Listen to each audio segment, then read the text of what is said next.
Sri TV நேயர்களுக்கு வணக்கம். இதுக்கு முன்னாடி வங்கதேச வன்முறையை பற்றி நம்ம ஸ்ரீ டிவி நிகழ்ச்சியில் நான் ஒரு விஷயம் தெளிவாக சொல்லியிருந்தேன். இந்த வங்கதேச வன்முறைக்கு காரணமாக அமைந்தது ஷரீஃப் ஒஸ்மான் ஹாதிக்குள்ள துப்பாக்கிச்சூடு, அதை தொடர்ந்து அந்த ஆள் இறந்து போனது. இப்போ என்ன செய்தி வந்திருக்கு அப்படின்னு பார்த்தாச்சுன்னா, அவருக்குள்ள சகோதரர் ஒமர் ஹாதி என்ன சொல்லியிருக்கார் அப்படின்னா, என் சகோதரன் கொலைக்கு காரணமே இந்த வங்கதேச அரசு தான். ஏன்னா பிப்ரவரியில் நடக்க இருக்கக்கூடிய எலெக்ஷனை தள்ளி வைத்து பதவி சுகத்தை அனுபவிப்பதற்காக யூனுஸ் செய்த சதிதான் இது அப்படின்னு இவர் சொல்லியிருக்கார். இந்த கருத்தை தான் ஆரம்பத்திலேயே இந்த விஷயம் வரும்போது ஸ்ரீ டிவியில் நான் சொன்னேன். நான் எதை சொன்னேனோ இன்னைக்கு அது அப்பட்டமாக கொல்லப்பட்ட ஓஸ்மான் ஹாதிக்குள்ள சகோதரர் உமர் ஹாதி இதை இன்று தெரிவித்திருக்கிறார். இப்போ இதில் இன்னொரு விஷயத்தை பார்க்கணும். இந்த சீக்வன்ஸ் ஆஃப் ஈவெண்ட் என்ன நடந்தது அப்படின்னு சொல்லி, டிசம்பர் மாதம் 12ஆம் தேதி சுடப்படுகிறான் ஓஸ்மான் ஹாதி.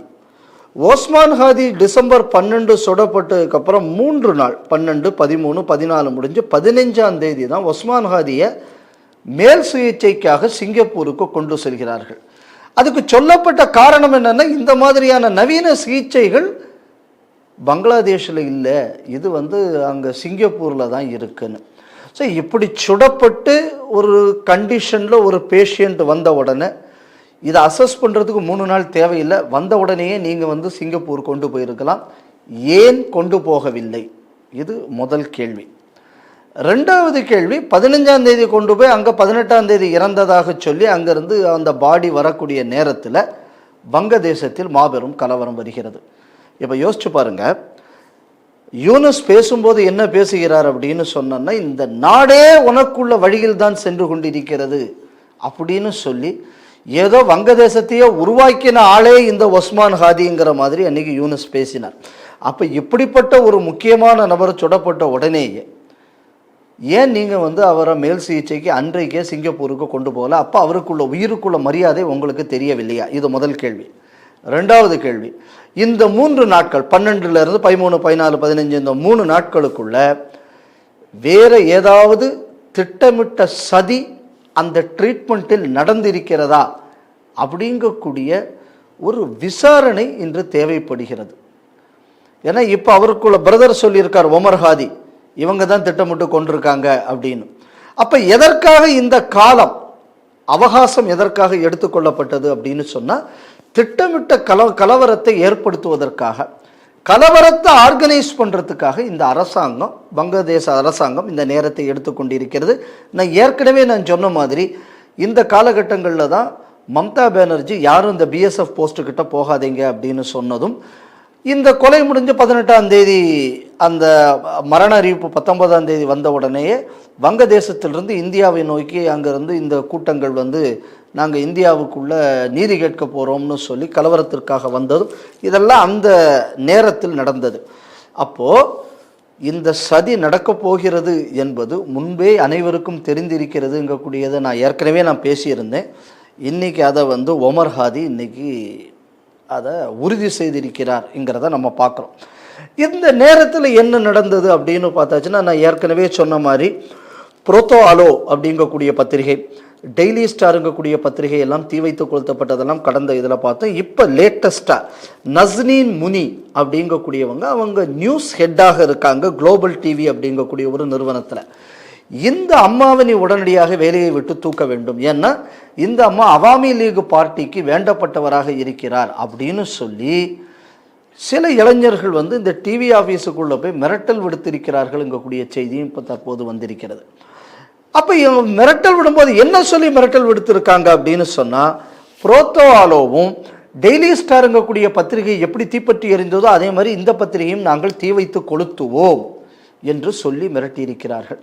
இப்போ ஒரு விஷயம் கிளியர் ஆகுது என்ன அப்படின்னு சொன்னால், இது எல்லாமே ரொம்ப தெளிவாக திட்டமிட்டு செய்யப்பட்ட வன்முறைங்கக்கூடியது இந்த மிரட்டல் துணியிலிருந்து நமக்கு ரொம்ப தெளிவாக தெரிகிறது.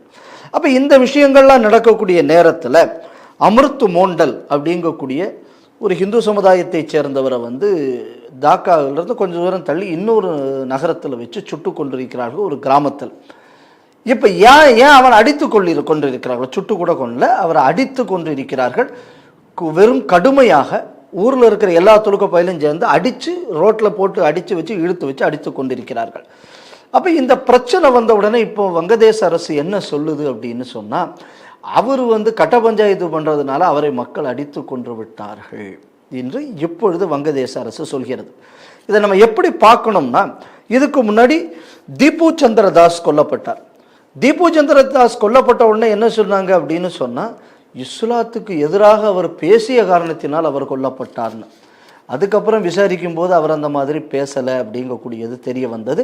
அதே மாதிரி இதுலேயும் வேற ஏதாவது காரணம் உண்டா என்பது பின்னாடி தான் தெரிய வரும்.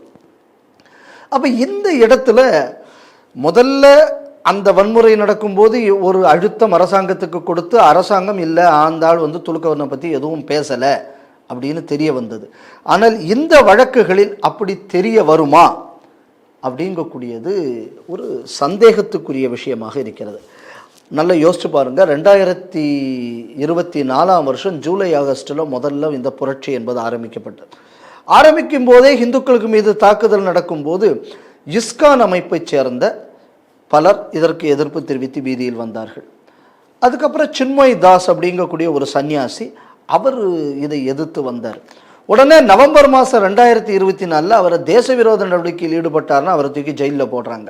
அப்போ இன்னொரு சாமியார், சாட்டோகிராம் பகுதியில் இருக்கிற ஒரு சாமியார் அவரை ஜெயிலில் போய் பார்க்குறாரு. ஜெயிலில் போய் பார்த்ததுக்காக அவரும் கைது செய்யப்பட்டார். இப்போ பாருங்க, இப்போ இந்துக்களுக்கு ஆதரவாக யாருமே இன்னைக்கு வீதியில் வர முடியாத அளவு ஒரு அழுத்தத்தை, ஒரு அச்சுறுத்தலை அந்த 2 கைது நடவடிக்கைகள் மூலம் யூனிஸ் அரசு ஏற்கனவே செய்து இன்றைக்கு இந்துக்கள் பேச முடியாத அளவுக்கு ஒரு பயம் கலந்த ஒரு சூழலை இன்று பங்களாதேஷில் ஏற்படுத்தி விட்டது. இப்போ இந்த இடத்துல நீங்க பார்த்தீங்க அப்படின்னு சொன்னா, இந்த தீபு சரண் தாஸ் இந்த கொலையெல்லாம் வெளியில் வரும்போது குளோபல் டிவியில் ஓரளவு அது கவரேஜ் வந்தது. இப்போ உடனே குளோபல் டிவிக்கு மேலே ஒரு அழுத்தம் வந்த உடனே இப்போ வேற எந்த மீடியாக்களும் இனி அங்கே நடக்கக்கூடிய எந்த விஷயத்தையும் வெளியில் சொல்லக்கூடிய ஒரு நிலையில் இல்லை. இதை இன்னைக்கு யூனிஸ் அரசு உறுதிப்படுத்தி விட்டது. அப்போ இந்த கொலையின் பின்னணி என்னன்னு தெரிய போகிறதில்ல. இனிமேல் கொலை நடந்தால் கூட வெளியில் தெரிய போக முடியாத அளவுக்கு இந்த வங்கதேச அரசு என்பது இஸ்லாமிய பயங்கரவாதிகளுடன் கைகோர்த்து கொண்டு செயல்படுகிறதுங்கக்கூடியது நமக்கு தெளிவாக தெரிகிறது. இதுக்கு இடையில இன்னொரு விஷயம் நடந்தது என்ன அப்படின்னு சொன்னால், இந்த மாதிரியான தகவல்களை திரட்டி வெளிநாடுகளிலிருந்து எழுதக்கூடிய வங்கதேச பத்திரிகையாளர்கள் சிலர் இருக்கிறார்கள். லண்டன்லேருந்து ஒருத்தர் அந்த மாதிரி எழுதினார். அவர் எழுதின உடனே என்ன பண்ணாங்க, டாக்கால இருந்து அவருக்குள்ள குடும்ப வீட்டை போய் தாக்கி அதை அழித்திருக்கிறார்கள். அப்போ இது இன்னொரு மெசேஜ்.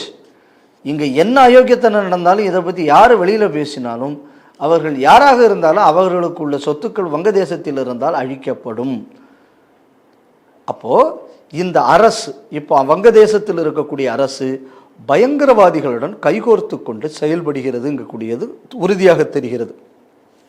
இப்போ ஒரு இன்டர்நேஷ்னல் ப்ரெஷர் வங்கதேச அரசுக்கு வந்த உடனே இப்போ அவங்க என்ன பண்ணுறாங்கன்னா, தாரிக் ரஹ்மான் யார் அப்படின்னு சொன்னா, பேகம் கலீதா ஜியா இதுக்கு முன்னாடி அது பிரதமராக, அதாவது ஷேக் ஹசீனாவுக்கு முன்னாடி பிரதமராக இருந்தவர். அவங்களுக்குள்ள பங்களாதேஷ் நேஷனல் பார்ட்டி, அவாமி லீக், இந்த 2 கட்சிகளுக்கும் தான் எப்போவுமே தேர்தலில் போட்டி இருக்கும்.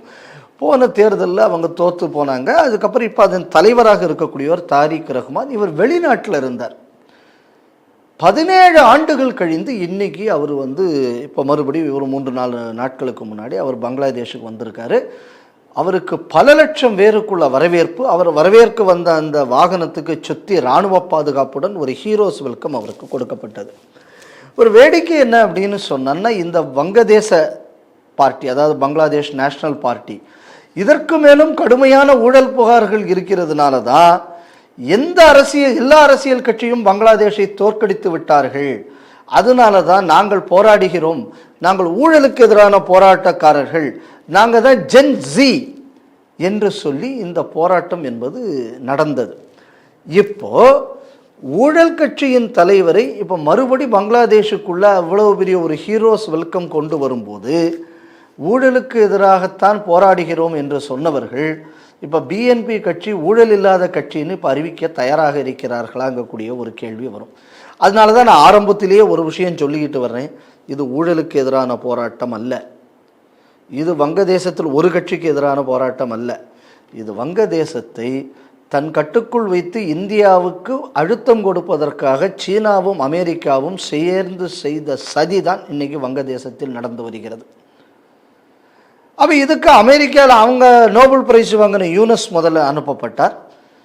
அந்த ஆளுக்கு எந்த ஒரு அனுபவமும் கிடையாது.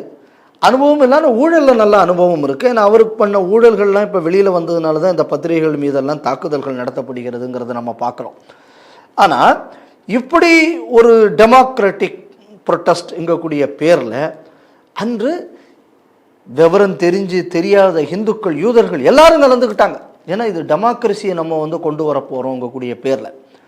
ஒரு வேடிக்கை என்ன அப்படின்னா, இந்த ப்ரொட்டஸ்ட்டில் கலந்துக்கிட்ட ஒரு கிறிஸ்தவ பெண், அந்த பெண் பர்தா இல்லாமல் இப்போ இந்த ஹாதி செத்து போனதுக்காக போராடுறதுக்கு வந்திருக்கு. அந்த அம்மாவை ஆட்டோவில் வைத்து கற்பழித்திருக்கிறார்கள். சொல்லப்பட்ட காரணம் என்னென்னா, அந்த அம்மா பர்தா போட்டுக்கலையா. அப்போ இது டெமோக்ரஸி அப்படின்னு சொல்லியாச்சுன்னா, பர்தா இல்லாமல் இருந்தாச்சுன்னா அன்டெமோக்ராட்டிக்கா? அப்போ டெமோக்ரஸியோட அர்த்தமே இல்லை. அப்போ இதுக்கு பேரே என்ன ப்ரொட்டஸ்ட் அப்படின்னு சொன்னால், இது ஒரு ஜிஹாதி அப்ரைசிங். இதை நம்ம நல்லா புரிஞ்சுக்கணும். அப்போது டெமோக்ரஸிங்கக்கூடிய பேரில் ஹிந்துக்கள், கிறிஸ்தவர்கள், அந்த நாட்டில் இருக்கக்கூடிய யூதர்கள், இவங்க எல்லாமே பௌத்தர்கள் சிலர், இவங்க எல்லாருமே சேர்ந்து இன்றைக்கி போராட்டத்தில் கலந்துக்கிட்டு ஹசீனாவை விரட்டினாங்க. இப்போ எந்த போராட்டக்காரர்களுடன் இவர்கள் இணைந்து போராடினார்களோ அந்த போராட்டக்காரர்களை இவர்கள் மீது தாக்குதல் நடத்துகிறார்கள். காரணம் என்னென்னா, இவன்லாம் துலுக்கன் இல்லைங்கக்கூடிய அர்த்தத்தில். அப்போ இந்த போராட்டம் என்பது ஹிந்துக்களை கருவறுப்பதற்காக நடத்தப்பட்ட போராட்டம். இதுக்கு ஒரு ஜஸ்டிஃபிகேஷனுக்காக தான் இந்த ஜென்ஸி இங்கக்கூடிய ஒரு வார்த்தை இதற்கு கொடுக்கப்பட்டது அப்படிங்கக்கூடியதை பார்க்குறோம். இப்போ தாரிக் ரஹ்மான் வந்திருக்காரு. இப்போ அங்கே உள்ள அரசியல் சூழல் இன்னைக்கு என்னவாக இருக்குது அப்படின்னு சொன்னால், இன்னைக்கு அவாமி லீகுக்கு அடுத்த பெரிய பார்ட்டி பிஎன்பி. அவாமி லீகு கட்சியவே நீங்கள் தடை செய்துட்டீங்க. அப்போ இது என்ன டெமோக்ரஸி? அப்போ அந்த அவாமி லீகுங்கக்கூடிய அரசியல் கட்சி அவங்க தரப்பட்ட வாதத்தை வைப்பதற்கான வாய்ப்பு கூட இன்று வழங்கப்படவில்லை. இப்போ அடுத்தது என்ன கட்சி இருக்குன்னா, ஜமாயத்தே இஸ்லாமி இன்னொரு பெரிய கட்சியாக இருக்கிறது. இப்போ சமீபத்தில் அங்கிருந்து வர்ற தகவல் என்ன அப்படின்னு சொன்னால், இப்போ ஒசாமா ஹாதி கொல்லப்பட்டதுக்கு அப்புறம் இப்போ என்ன நடக்குதுன்னா, அதில் ஒரு குரூப் நம்ம இனிமே பங்களாதேஷ் நேஷ்னல் பார்ட்டியோட கூட்டணி வைத்து கொள்ளலாம்னு ஒரு செட்டு அந்த பக்கம் ஓடிக்கிட்டு இருக்கான். அதுலேருந்து இன்னொரு செட்டு இல்லை அவனுக்கு கூடலாம் பண்ணக்கூடாது, அவனுக்கு ஊழல்வாதிகள், நாம் ஜமாயத்தே இஸ்லாமோட தான் நம்ம கூட்டணி போகணும் அப்படின்னு சொல்லி இங்குலாப் மோர்ச்சா அப்படிங்கக்கூடிய அந்த இளைஞர்கள், அந்த டெமோக்ரஸிக்காக ஜென்ஸிங்கக்கூடிய பேரில் போராடினார்களே, இந்த கட்சியில் இப்போ 2 குரூப்பு யாரோட நாங்கள் கூட்டணி வைக்க வேண்டும் அப்படிங்கக்கூடிய ஒரு நிலைமையில் நிற்கிறது. அப்படின்னா என்ன அர்த்தம் அப்படின்னா, அந்த இளைஞர்களுக்குள்ள கட்சி என்று எது சொல்லப்படுகிறதோ அந்த கட்சி இந்த ஒசாமா ஹாதியின் மரணத்திற்கு பின் சின்ன பின்னமாக வேறு அரசியல் கட்சிகளால் உடைக்கப்பட்டிருக்கிறது. இதை வைத்து பார்க்கும்போது ஒசாமா ஹாதியை கொன்றதால் லாபம் அடைந்தவர்கள் யார்? ஒன்று பிஎன்பி பார்ட்டிக்கு ஒரு கூட்டம் வரப்போகுது, இன்னொன்று ஜமாயத்தே இஸ்லாமிக்கு போக போகுதான். 17 ஆண்டுகளாக அந்த நாட்டுக்குள்ளே இல்லாத தலைவர் இப்போ வர்றாராம். ஏன் இப்போ இந்த நாட்டில் அந்த ஜனநாயக புரட்சி நடந்த உடனே அவர் வந்திருக்கலாமே, ஏன் அன்னைக்கு வரல, ஏன் இப்போ வருகிறார் அப்படின்னு சொன்னால், இப்போ தான் அடிப்படைவாத இஸ்லாம்கக்கூடிய பேரில் டைரெக்டாக நம்மளால் வேலை செய்யலாம். ஏன்னா இருக்கிற டெமோக்ராட்டிக் ஃபோர்ஸஸ் அவ்வளோத்தையும் 1.5 வருஷத்தில் யூனிஸை வச்சு நாம் அழித்து விட்டோம். இனிமேல் அங்கே இந்துக்களோ கிறிஸ்தவர்களோ இனி வாயை திறக்க முடியாது, தலை எடுக்க முடியாது. இதற்கு மேல் எப்படி ஆப்கானிஸ்தானில் தாலிபான்கள் செய்தார்களோ அந்த மாதிரி நாமும் வங்கதேசத்தில் செய்து விடலாம். இந்த நிலைமைக்கு வந்தாச்சு. இப்போ இந்த கலவரத்தை காணிச்சு யூனிஸ் எலெக்ஷனை தள்ளி போடலாம், பதவியில் கூட கொஞ்ச காலம் இருக்கலாம், இன்னும் பல கொள்ளைகளையும் அடிக்கலாம். இது அரசியல் ரீதியாக என்ன வேண்டும் என்றாலும் நடக்கலாம், அதை பற்றி கவலை இல்லை நமக்கு. ஏன்னா இதை பாருங்கள், எந்த நாடுகள்லாம் ஊழல் மலிஞ்சிருக்கு அது மலிஞ்சிருக்குன்னு மக்கள் புரட்சி நடக்கிறதோ அங்கே வேற ஆட்சி வந்ததுக்கப்புறம் எந்த நாடு இதுவரை உறுப்பல்? ஸ்ரீலங்கா உறுப்புள்ள, நேபாள் உறுப்புள்ள, பங்களாதேஷ் உறுப்புள்ள. இதையெல்லாம் பின்னாடி இருந்து செய்தது அமெரிக்கா, சீனா போன்ற நாடுகள்.